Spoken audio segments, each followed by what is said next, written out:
Well, 1,000 days. 1,000 days on a form of a ketogenic diet. Let me explain how all this happened, what happened. Around my birthday in 2019, I started From Fat to Fit After 50, a YouTube channel. Because about 30 years earlier, well, 25, somewhere in there. Matter of fact, the day I started was the Monday, the day before 9/11. So that's how I kind of remember some of this journey. And previous to that, I was rather large, and my wife's gynecologist, his wife, mentioned that, hey, you should do this. So she recommended a cup of Special K, half cup of non-fat milk, and I believe a glass of juice, orange juice. I liked orange juice. And I would eat that in the morning after a 2-mile walk. And that I did religiously, 2 miles. And during work, around 10 o'clock was my break, so I ate my apple, right? And then the lunch break was half an hour, so I'd make a big chunk of salad and exactly 4 ounces of either salmon, chicken with the skin, beef with fat. I mean, I was never afraid of fat. Or pork, normally a chop or something, because that's what they had in the U.S. And then about 2 o'clock in the afternoon, of course, I had a banana. Why? Yes, potassium. And then at night, I would make myself either a sandwich, 2 pieces of bread, some luncheon meat, cheese, mayonnaise, mustard, ketchup, that kind of thing. Or I would make myself 100 grams of pasta with a special tomato sauce that I would make called alla matriciona. Alla matricione. It has bacon in it, and I add spices. So it's a little bit of puttanesca, because an Italian lady gave me that recipe. And I did that for 7 months, and I went from 276 pounds down to 195 pounds. And then I couldn't hold it. I was doing everything I could, because I had done that for 5 days, and then I had the 2-day eat whatever you want kind of thing. And my weight loss kind of went like that, but the line was linear. I mean, it was a pretty decent slope. It was about 2 pounds a week, and I pulled it off. And I'm like, okay, well, I know how to do this again, kind of thing. But eventually it started to fail, and I started to increase weight. And I said, well, I don't know what the hell. So I gave up. Then, fast forward 25 years, I'm not feeling very well. I got all this crap wrong with me. Never went to the doc, never got medicines. That was actually smart on my part. Never to enter the allopathic lifestyle model. And I tried this again. But this time, instead of Special K, I was able to calculate, the calories and the macros and this and that. Well, of course, macros I didn't really understand. So I would have a liquado. That's a frappe, a smoothie. It would be oats, milk, chocolate, touch of sugar.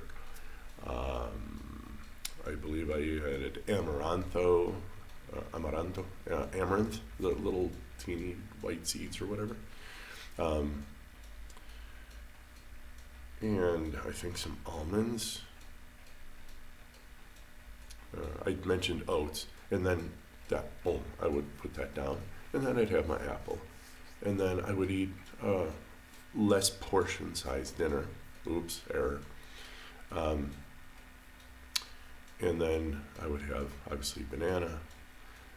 And then for dinner, I would eat a cena. I would have maybe a cheeseburger or something. And it worked. and I would walk. I don't think I live in Mexico, so I walk all the time. Anyway, and that was my exercise regimen. Of course, I didn't worry about strength training or any of that stuff. And I plateaued. In 3 months, I went from, again, actually, I was heavier this time. I was 130 kilos. And I dropped to about 115-ish. That was my plateau. Did that in 3 months, and then I plateaued. 6 months. And then it actually started to turn the direction again, turn back up. And I'm like, and right then, Dr. Berg's Healthy Keto, bam, video hits. I don't remember exactly which one. And essentially, he just said, steak and a salad. That's my interpretation of it. It's like, eat a bunch of salad. And I found out all the things I could eat that were low carb, non-starchy vegetables, and meat. And I did get the idea that eat until you're stuffed and then intermittent fast. So I went on several fasts. I was able to essentially cut down to about 2 meals a day. And the weight just started falling off. I mean, so fast that within 9 days, I was already through the keto flu. I felt euphoric. And within those 9 days, I could start seeing leg muscles come back through in my legs. I'm like, I haven't seen those in decades. And then I started hearing bits and pieces about the carnivore diet, I guess, in the background. The YouTube algorithm was starting to bombard me with what I wanted. And then one day I said, I'm not going to eat the salad. And I ate half of a whole chicken somewhere in November.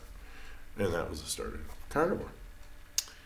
And again, so reversing a little bit, that healthy keto, that was May 17th of 2021. And this is 1,000 days hence. So we're at February 11th, 2024. If you go ahead and look at your little calendars and whatever, you'll find out today is day 1,000. Yay. And I consider it keto, mostly Ketovore, because I'm just not a veg person, never have been. Ever since I was little, I hated eating the damn things, but you gotta eat your fruits and vegetables, president, whatever, grow up. Look what it's done to the president, no offense to anyone. Give me an ice cream. So it's 1,000 days, and mostly Ketovore, and then that was the day in November that I ate that half chicken and I went carnivore. And I pretty much just eat eggs and fatty meats, drink water, and salt everything to taste. And that's where I am here. So I'm now 88 kilos. I think I've been as low as 84 kilos if I fast or do whatever. I mean, I've been, I think, down to 84. So it's been a fun ride. I haven't been hungry the whole time. 1,000 days, I still sit here laughing, go, what the hell? I'm eating until I'm stuffed and I can't gain a gram. This is horrible. So that's that. I'm 88.2 kilos this morning. It's 194 and change pounds. And that's where I was all the way back in April of 2001. No, 2002. Yeah, because 9/11 happened in 2001. So April 2002 was when I was 195 pounds. But I hit pretty much 195 pounds, within 8 or 9 months of starting healthy keto, and I haven't budged since then. So I've been well over 2 years at 195 pounds. No, give or take. Now, do I, every once in a while, plan for eating what they call a cheat meal, but since this isn't a religion, I'm not cheating. Do I eat every once in a while some corn tortillas, make myself a pizza? Yeah, I absolutely do. And not my chicken breast one. Now, this is not an excuse for anyone to say, see, he can do it. No, we're all individuals. If you have a carb addiction, never more shall a carb pass your lips, all right? I'm some dude who can take a carbohydrate, I can take a shot of alcohol, I can do whatever I want, and I have an iron will. Lucky me, unlucky me. Some people with iron wills have their own problems. I do have those. And but that's not an excuse for you guys. It's just telling you what I am able to do when I feel like it. As a matter of fact, I found out that I can actually mix wheat flour with corn flour and make a dough that's actually fortified with vitamin B3. So all that means is that I can go ahead and, eat a pizza. And the nixtamalización, I've heard from, I think her name is Mary Riddick. I wish more people would have her on her channel. She's actually brilliant. She's beautiful. She's been to all the blue zones and for a length of time. And she's healed her own issues. I think it's called autodysnomia or something or other. It's just seems to me like a very horrible thing to have. And apparently it's reversed in her condition. Yeah, Riddick, look her up, Mary Riddick, I'm sure that's her name. And she says that, mostly people eat meat, but they also eat some other stuff. And I live in Mexico, and we have some trees that fruit. Like, I look right out my window, and we have a sour orange tree, which is like the original orange. These things, man, you don't want to eat them because you'll be like, but they're really good in cochinita pibil. And that's when I'll pick them off the tree and use that. Or I'll make a special salsa with purple onion, habanero, and this sour orange, a little bit of oregano, some salt and pepper. It's absolutely delicious. And then down the street we have a guava tree, but it only fruits in September, October. And when it does, when I see one that's ripe, I'll just go ahead and pick it, take it home, wash it. I don't eat the seed and the sweet mixture inside. I actually just eat the rind itself because it's delicious. I love guayabas.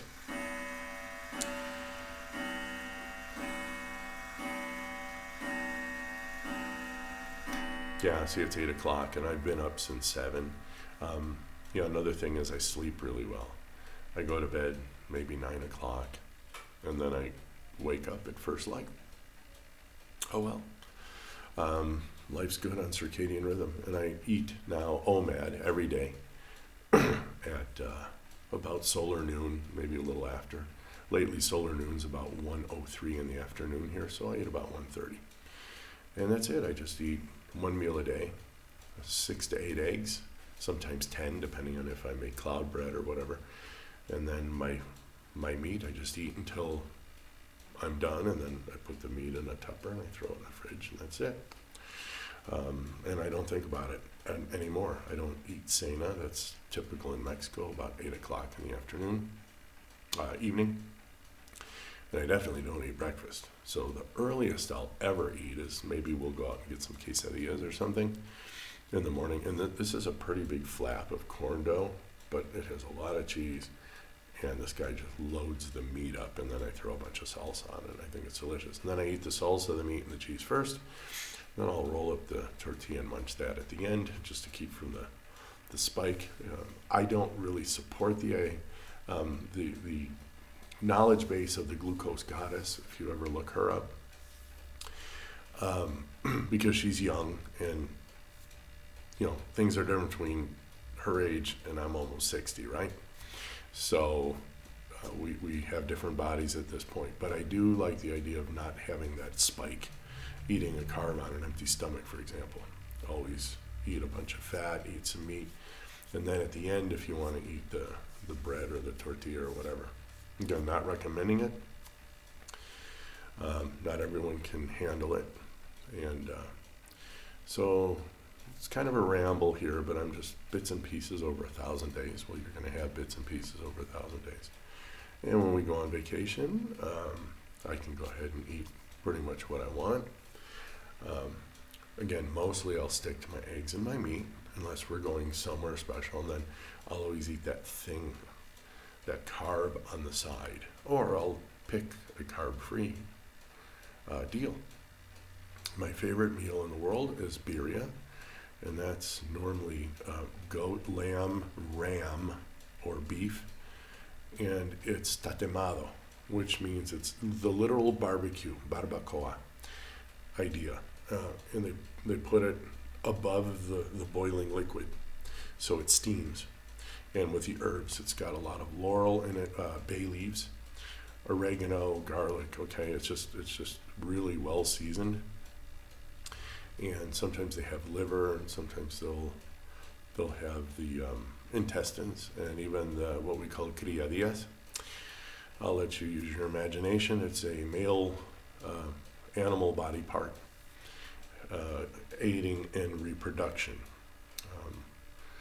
So it's not the siphon, it's the actual, I think they call them Rocky Mountain oysters. And those are delicious. From time to time I'll eat those. And what they do is they chop the meat up, and I always ask for the most fat possible, and they'll put it in a plate, and then they'll cover it with normally a tomato-based salsa or a guajillo-based salsa. It's a guajillo chili. And then I limit myself to 4 or 5 of the little tortillas. Because for me, that's part of the flavor. It's the earthiness of it. I don't do this often. And so I wound up eating 1.5 pounds of meat. And again, the salsas are delicious. And I always get water or Topo Chico for carbonation. And that's it. So I got through Christmas, Thanksgivings over the last couple of years, over these 1,000 days.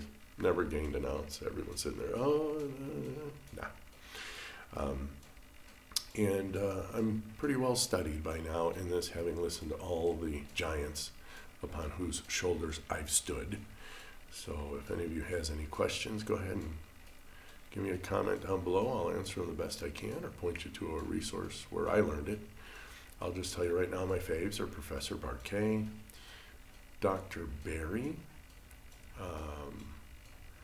I like Dr. Sivas's early videos on carbohydrate addiction and how to approach the carnivore diet from the standard diet. It's about a 1-month process, like Barquet always suggests. But it's actually pretty good. I've got a couple of clients doing that, and they've all had success. I know there's Dr. Westman. I really appreciate his inclusiveness. I mean, he's not a polar this or that. Always loved me some Sean Baker. He just comes up with stuff. Dr. Ekberg, if you want to know how the body works, is wonderful. I don't always obviously support the constructs, for example, of insulin resistance and all that kind of stuff. And then Dr. Berg, he does have some really decent videos on symptoms and running down problems. Don't just poo-poo the guy because, what does he know? No, everybody knows something. Everybody. And man, for me, Dr. Berg gets the kudos for saving my life. He's the guy that popped up first. He was the guy that had the most views. As a matter of fact, if you go out to Eric Berg's channel, Dr. Berg, when I started this keto business, I think he was at 4.1 or 4.5 million subs. I think he's well over 11 million by now. So the word's getting out. So that's my shtick, that's my spiel, that's my ramble, that's my 1,000 days. So I want you guys to seriously review everything for yourself. Like Sean Baker says, nobody's coming to save you. That's true. And caveat emptor, let the buyer beware. Don't even believe what I'm saying. Go out, look at what you need to do, and solve it for yourself. You will. It can be a difficult process, or it can be an efficient one if you just follow the wisdom of all these people I mentioned. And I guess that's it. So you guys take care. Cheers to 1,000 days. Happy Sunday. Be well.